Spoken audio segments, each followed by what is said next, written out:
वंदे मातरम। आप सभी का नेटवर्क 10 में स्वागत है। मैं हूं संजय गिरी गोस्वामी और आज हम आपको लेकर चलते हैं हरियाणा की ओर। जी हां, लगातार कोरोना को लेकर हम आपको धरातल पर क्या चल रहा है, सरकार क्या कर रही है, अधिकारी क्या कर रहे हैं, वास्तविक स्थिति क्या है, इससे रूबरू करा रहे हैं। और उसी कड़ी में हमारे साथ तेज तरार मंत्री, हरियाणा सरकार के वरिष्ठ मंत्री हैं रणजीत सिंह चौटाला जी, और आप ऊर्जा और जेल मंत्री हैं और लगातार कोरोना के समय में सक्रिय रहे हैं, लगातार सब के बीच में जाते रहे हैं, हर चीज का इन्होंने ध्यान रखा और ऐसे प्रयास इनके द्वारा हुए कि जिसकी हर ओर सराहना हो रही है।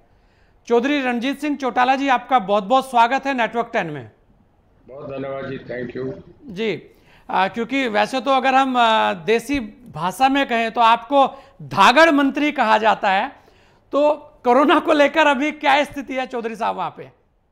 कुछ भी आप जो रेफरेंस लगाएं उसके लिए आपका धन्यवाद जी। वैसे मैं तो परफॉर्म करता हूं जी, आपका जो भी कॉम्प्लीमेंट दिया उसके लिए थैंक यू।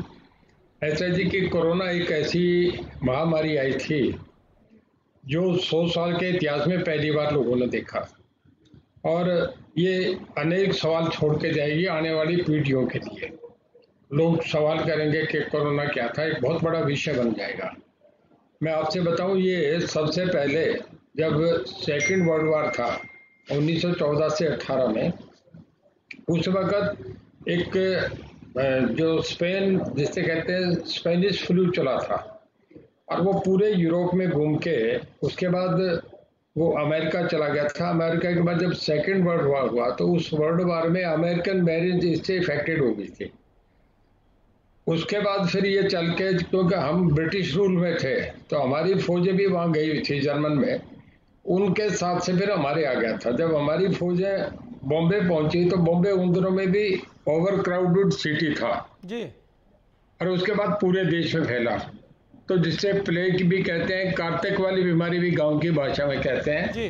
अनेक लोगों की डेथ हो गई थी। और जो अब कोरोना था ये ही उस वक्त रिपीट हुआ था और ऐसे हो गया था कि गांव में जब जाते 4 डेथ होगी, वो जब उन्हें दाह संस्कार करके आते तो आगे 10 और मिलती, 10 जब करके आते तो और 10 मिलती जी।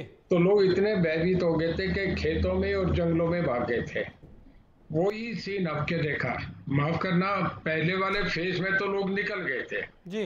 लोगों ने कुछ लॉकडाउन भी बड़ा स्ट्रांगली रखा, फर्स्ट एक्सपीरियंस था। सेकंड वाले में जो आया उसमें ऐसा खतरनाक मामला था, पहला एक हफ्ता तो जब टीवी देखने को भी मन नहीं करता था और हर जगह देख रहे थे ऑक्सीजन का ये वो लोगों में बहुत, पर 4-5 दिन में पूरे देश में हमारे प्रधानमंत्री जी के प्रयास से, हमारे हरियाणा में मुख्यमंत्री जी श्री मनोहर लाल जी के प्रयास से सारा कुछ कंट्रोल हो गया। हमारे मुख्यमंत्री जी ने उन दिनों में हिम्मत करके 5-5 डिस्ट्रिक्ट रोज विजिट करे, हेलीकॉप्टर से गए। जब वो गए तो हमारे अधिकारी भी हौसले में हो गए। हर मिनिस्टर की ड्यूटी लगी थी 2-2 जिले, तो मुझे सिरसा और फतेहाबाद दिया गया। मैं धन्यवाद करता हूँ सिरसा के लोगों का, डॉक्टर्स का, खास करके वहाँ के डिस्ट्रिक्ट एडमिनिस्ट्रेशन का, हमारे डीसी, एसपी, सीएमओ। और मैं एक और भी कहना चाहूँगा कि आरएमपी डॉक्टर जो हैं उनका के बहुत कमेंडेबल उनका रोल रहा, बहुत बढ़िया तरीके से उन्होंने काम करा। जो गांव में कोरोना उठ रहा था उसको उन्होंने टोटल कंट्रोल कर लिया और 3-4 दिन तो तकलीफ के थे, पर उसके बाद कोरोना हो गया। मैं समझता हूं कि प्रधानमंत्री जी के प्रयास से, हमारे मुख्यमंत्री जी के प्रयास से और खास करके डॉक्टर्स के प्रयास से हमने 10 दिन में कंट्रोल कर लिया। आज से 15 दिन पहले जो फिगर था जी, वो 4,14,000 था। कल मैं देख रहा था कि 90,000 से भी कम हो गया, तो बहुत तेजी से हमें 10 दिन तकलीफ हुई, ये ठीक हो गया। और मैं समझता हूँ कि किसी को पता तो है नहीं, अमेरिका को भी नहीं था। अमेरिका, ब्राजील जैसे, जो अमेरिका इतना डेवलप्ड कंट्री था जी। कहते हैं इटली की जो हेल्थ मिनिस्ट्री है वहां से बढ़िया कहीं का सिस्टम नहीं है, वो भी संभल नहीं सके थे। हमारी इतनी बड़ी पॉपुलेशन, 135 करोड़ की आबादी, हम ऑस्ट्रेलिया हमसे 2.5 गुना बड़ा है ज्योग्राफिकली और उनकी आबादी 2.5 करोड़ है। हमारे हर साल एक ऑस्ट्रेलिया पैदा होता है, 2.5 करोड़ हर साल पैदा होते हैं।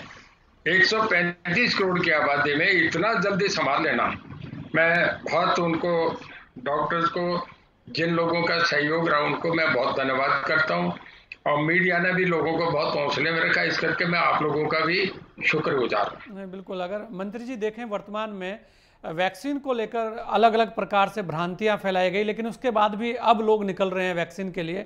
हरियाणा में वैक्सीन को लेकर क्या प्रयास किए जा रहे हैं, क्या स्थिति है? उसके अलावा जो टेस्टिंग है वो गांव स्तर पर कितनी हो रहे हैं, क्योंकि शहरों में तो टेस्टिंग हो ही रही है, अगर हम ग्रामीण स्तर की बात करें तो वहां टेस्टिंग की क्या स्थिति है? जी देखिए, वैक्सीन के मामले में मैं कहूँगा इनसे एक अलग थ्योरी है। मैं अपना एक्सपीरियंस बता रहा हूँ कि पहले मैं वैक्सीन लगवाने को तैयार नहीं था। मिनिस्टर भी हूँ, पढ़ा लिखा भी हूँ, सब चीज़ें पढ़ता हूँ, इन बिटवीन द लाइंस पढ़ रहा हूँ जी। पर फिर भी ये देख रहा था कि जरूरत नहीं है। तो गांव के लोग हैं, थोड़ा सा अनपढ़ता भी थी, गांव के लोग तैयार नहीं हो रहे थे। जब सरकार लगा रही थी लोग नहीं तैयार थे। अब जब भयभीत हुए लोग तो अब वैक्सीन के लिए एकदम आ गए। अब इतने लोगों को वैक्सीन करने के लिए स्टाफ भी चाहिए, आपको टाइमली सब अरेंज करना होता है। पर अब बहुत तेजी से सब जगह हो रहा है। मैं समझता हूँ बहुत तेजी से इंडिया में, हरियाणा में बहुत तेजी से लग रहा है। जी, टेस्टिंग को लेकर मंत्री जी क्या स्थिति है अभी? मैं समझता हूँ कि लोग अब समझने लग गए कि जिसको वैक्सीन लग गई उसको ये हो जाता है कि अपने आप को जब सेकंड वैक्सीनेशन हो जाता है तो समझता है कि अब उसे खतरा नहीं होगा। तो हम लोगों ने बहुत ज़्यादा लगा ली। अब जो इस वक्त जो हमारे वैक्सीनेशन हुई है, ग्राउंड रिपोर्ट, वो 2,74,422 लोगों को हो गई है। जी। और क्योंकि ऐसा कहा जा रहा था मंत्री जी कि गांव-गांव टेस्टिंग बढ़ाई जाएंगी, जो कोरोना को लेकर टेस्टिंग है, उस पर क्या कार्य चल रहा है? ये बहुत तेजी से हुआ हमारे। मैं जैसे मेरे अपने सरसा फतेहाबाद का बता रहा हूँ जी। सरसा जिले में हमारे 23 सेंटर थे जहाँ पीएचसी थी, और उन जगह सब जगह हमने कर दिया। लोगों को तुरंत उन्होंने बुला के करवा दिया। लोगों ने टेस्टिंग भी कराई। गांव के मंदिर गुरुद्वारे से अनाउंसमेंट भी करी गई कि जिन्होंने टेस्टिंग करानी अपनी तुरंत कराएं।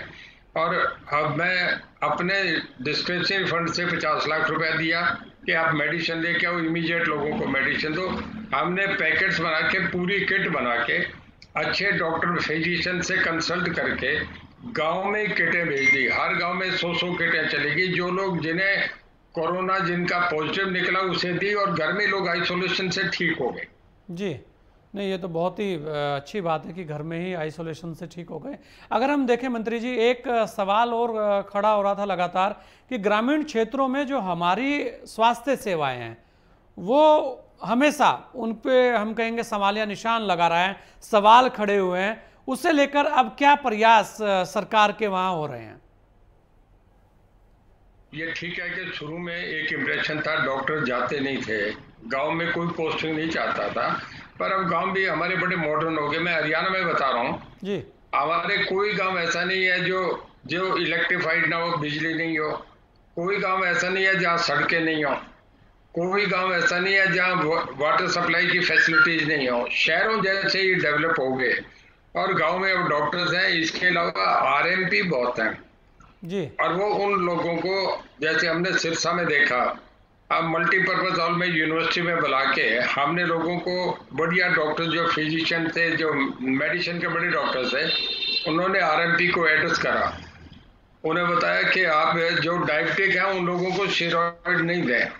तो आरएमपी लोग बहुत तेजी से समझ गए और उन्होंने एज डॉक्टर ही काम करा। बहुत अच्छा रोल रहा उनको जी। और इस संडे को हम उन्हें सम्मानित भी करने जा रहे हैं। नहीं, बिल्कुल सम्मान तो होना ही चाहिए। मंत्री जी, अगर बात करें, जेल विभाग भी आपके पास है और वहाँ भी बहुत ज़्यादा संक्रमण की स्थितियाँ रही हैं, उससे लेकर क्या आपके द्वारा योजनाएं बनाई गई और अभी वर्तमान में क्या उनके लिए आप मुहैया करा रहे हैं? जी। जो पहला फेज आया उसमें हमारे ज्यादा नहीं थे, बहुत रेयर टू रेयर केसेज आए जी। पर अब के बारे में काफी लोग आए, तो जो आए उन्हें हमने तुरंत आइसोलेशन में ले गए, उन्हें डॉक्टर्स के पास भेज दिया। बाहर से जो कई हवालाती लोग आए हैं उन्हें हमने पहले बार उन्हें चेक करा। चेक करने के बाद जब दिखा कि वो पॉजिटिव है तो उन्हें एक आइसोलेशन में रख दिया, और जिनका जरूर समझा कि ज्यादा सीरियस है उन्हें डॉक्टर्स के भेज दिया और लोगों को पैरोल पे छोड़ा। हमारे सुप्रीम कोर्ट की गाइडलाइन थी, हमारे ऑनरेबल हाई कोर्ट के जज थे राजेंद्र गुप्ता जी, होम सेक्रेटरी और हमारे डीजीपी में जेल, इन लोगों ने मिलके जो पैरोल पे जो लोग बाहर थे, 900 के करीब जो पहले गए हुए थे, उनको आने से रोक दिया। 2200-2300 लोगों को फिर पैरोल पे भेज दिए। तो जो ऐसे लोग थे वो काफी लोग पैरोल पे चले गए। कुछ हमने कोविड जेलें भी बना दी थी, जिनमें उन लोगों को उठा के पहले जेलों में भेज दिए ताकि वो दूसरों में नहीं फैले। जी बिल्कुल। और आप हमारी जेल के, तो मैं आपसे ये बता रहा हूँ, इस कोरोना में भी पिछले में भी हरियाणा में पहली जेलें थी जिन्होंने सामाजिक संस्थाओं ने राशन दिया और जेल में कैदियों ने खाना बना के बाहर जो रह गई थी लेबर क्लास, जो भूखे लोग थे, जिनके घर नहीं थे, उनको खाना पहुंचाने का काम करा। बिल्कुल, ये तो बहुत ही अच्छा प्रयास है और होने भी चाहिए। चौधरी रणजीत सिंह जी, क्योंकि ऐसा भी कहा जाता है कि आपको बहुत जानकारियाँ हैं, लगभग आपके बारे में सभी लोग ये बोलते हैं कि आप जिस विभाग में रहें आप उस विभाग की एक एक चीज़ को नाप लेते हैं और जानकारी आपके पास अथाह है। तो कोरोना को लेकर आप क्या कहेंगे कि आज इससे जीतने के लिए सबसे आवश्यक हथियार कौन सा है? जी देखिए, अब तो मैं समझता हूँ कि वैक्सीनेशन ही सबसे बढ़िया है और हर कंट्री भी इसमें, अब तो एक निर्विवाद बात होगी कि हर देश ये चाह रहे हैं कि जो वैक्सीनेशन का काम हो गया तो उसके बाद कोरोना का कोई खतरा नहीं रहेगा। हर आदमी जा रहा है कि 100% वैक्सीन हो। अमेरिका बहुत डेवलप्ड कंट्रीज है, उनकी आबादी भी 35-36 करोड़ है, वहाँ भी अब तक 18 करोड़ लोगों को हुई है। इतने लोगों को वैक्सीनेशन एक बहुत लंबी एक्सरसाइज है, इसके लिए स्टाफ चाहिए, इसके लिए आपको वैक्सीन तैयार होनी चाहिए, उसको एक सर्टेन टेम्परेचर में रखने का भी आपको करना चाहिए। तो ये होने में थोड़ा समय जरूर लग रहा है, पर मैं समझता हूँ कि अगले 6 महीने में ये सब जगह सारा कंट्रोल हो जाएगा। जी अच्छा, अगर हम बात करें आपके विभाग की, तो बिजली विभाग को लेकर, क्योंकि ये सबसे अहम और महत्वपूर्ण विभाग है, प्राथमिकताएं आपकी क्या क्या है और अभी कौन कौन सी चुनौतियों से आपको जीतना है? देखिए, पहले तो मैं आपसे ये बताऊं, ये करके नहीं कि मेरी स्टेट है, मैं मेरा विभाग है इस करके तारीफ कर रहा हूं। मैं हमारे मुख्यमंत्री जी के इस एफर्ट की बड़ी सराहना करता हूं कि उनकी ब्लेसिंग से पूरे हिंदुस्तान में अकेला हमारा थर्मल प्लांट था हिसार में, खेदड़ में है, जिसमें हमने इस कोरोना क्राइसिस में ऑक्सीजन को हमने उसमें ऑक्सीजन को प्रोड्यूस करा और हमें 2-3 जिलों में खाली उसी से कंट्रोल कर लिया। अकेला एक थर्मल था जिसमें हमने ऑक्सीजन बनाया पूरे देश में जी। और इसके बाद हमारे डिपार्टमेंट में मैं उसका एक बड़ा उदाहरण देता हूं कि पूरे एनसीआर में गुड़गांव सबसे बड़ा हब है, इंडस्ट्रियल हब है जी। और हमारा इस वक्त गुड़गांव जैसे बॉम्बे, कलकत्ता और आपका बेंगलोर जैसे शहर जाने जाते हैं, हैदराबाद, ऐसे आज उनकी पहचान बन गई पूरे देश में। बेंगलोर में इस वक्त जितना ऑटोमोबाइल की मार्केट है उसमें अकेले हम 42% पूरे देश का अगर हम निकालें तो अकेला 42% ऑटोमोबाइल इंडस्ट्री अकेले इसमें गुड़गांव में है, गुरुग्राम में जी। गुरुग्राम में हम सबसे ज्यादा कारें बना रहे हैं, सबसे ज्यादा 2 व्हीलर बना रहे हैं, सबसे ज्यादा हम ट्रैक्टर्स बना रहे हैं और जेसीबी मशीन तो हमारा पूरे देश में 76% हमारा शेयर है जी। नहीं बिल्कुल, ये बहुत ही बड़ी बात आपने बताई है। अगर हम देखें, क्योंकि अभी तक ये कहा जाता था कि हरियाणा के 3 लाल, ऐसी कहावत चलती थी, लेकिन अब चौथा लाल एक और आए, मनोहर लाल। उनके कार्यों को लेकर क्या कहना चाहेंगे आप तो उनके यहाँ मंत्री हैं, क्योंकि कोरोना को लेकर जिस तरीके के सार्थक प्रयास होने चाहिए थे उसे लेकर हम जानना चाहेंगे जी। अगर मैं और हरियाणा के 3 करोड़ लोग तारीफ करें तो वो कम है, उससे बढ़िया मैं आपको एक और बात बता रहा हूँ जी। नीति आयोग देश का सबसे बड़ा इंफ्रास्ट्रक्चर है जिसका डेवलपमेंट से जुड़ा हुआ है। पहले प्लानिंग कमीशन था, अब नीति आयोग हो गया। सारे देश की प्लान वहां बनती है, सब चीफ मिनिस्टर वहां जाते हैं, अपना सारा डेटा दिखा के उनसे पैसा लेके आते हैं। नीति आयोग ने यह कहा है कि हिंदुस्तान के जितनी बड़ी स्टेट्स हैं उसमें जो fast developing, fast progressing state है, वो नंबर 1 जो है वो हरियाणा है। ये बहुत बड़ा कॉम्प्लीमेंट है हमारे मनोहर लाल जी के लिए जी।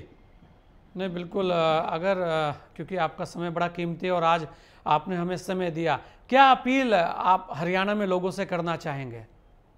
देखिए, मैं हरियाणा के लोगों से ये कहूँगा कि इनका इतिहास बड़ा गौरवमय है, हर जगह हरियाणा का एक नाम रहा है। पूरी फौज में देखें तो हरियाणा के लोग हैं सबसे ज़्यादा। किसी पाकिस्तान बॉर्डर पे देखें, चाइना पे देखें, हरियाणा पंजाब के लोग सबसे ज़्यादा आगे हैं।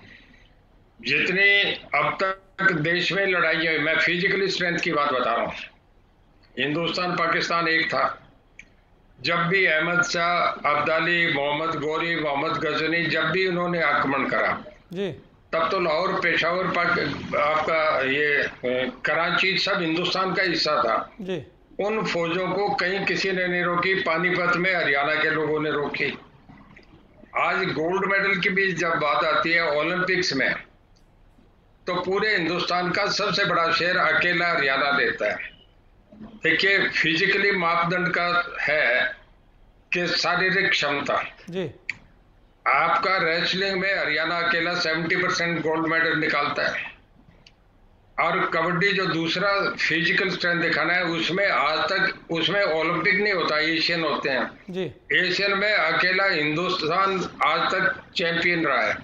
और उसमें हरियाणा के 8 प्लेयर में से 6 प्लेयर हरियाणा के हैं, एक गांव के 2 प्लेयर हैं। तो मैं तो हरियाणा के लोगों को बधाई देता हूं कि इन्होंने जब भी कोई काम करा है, हर जगह 1 नंबर झंडा इनका रहता है, सबसे आगे होके लड़ते हैं। हमें तो बाकी देश के बड़े भाइयों का आशीर्वाद चाहिए। हरियाणा के लोग तो किसी हुक्म पे हर देश के लिए हर कुर्बानी करने को तैयार है। जी बिल्कुल, बहुत बहुत धन्यवाद चौधरी साहब, आपने अपना समय हमें दिया, बहुत सारी जानकारियां हमें दी। धन्यवाद जी। जी, तो ये थे हमारे साथ चौधरी रणजीत सिंह जी, जो हरियाणा में मंत्री हैं, ऊर्जा मंत्री हैं, जेल मंत्री हैं, बड़े तेज तरार मंत्री हैं। इनके लिए धागड़ मंत्री भी इनको कहा जाता है, और बहुत सारी बातें इन्होंने बताई। और वैक्सीन को लेकर इन्होंने भी कहा कि वैक्सीन जरूर लगवाइए, ये एक बड़ा हथियार है कोरोना से लड़ने के लिए। इस खास मुलाकात में इतना ही, दीजिए मुझे इजाजत। जय हिंद।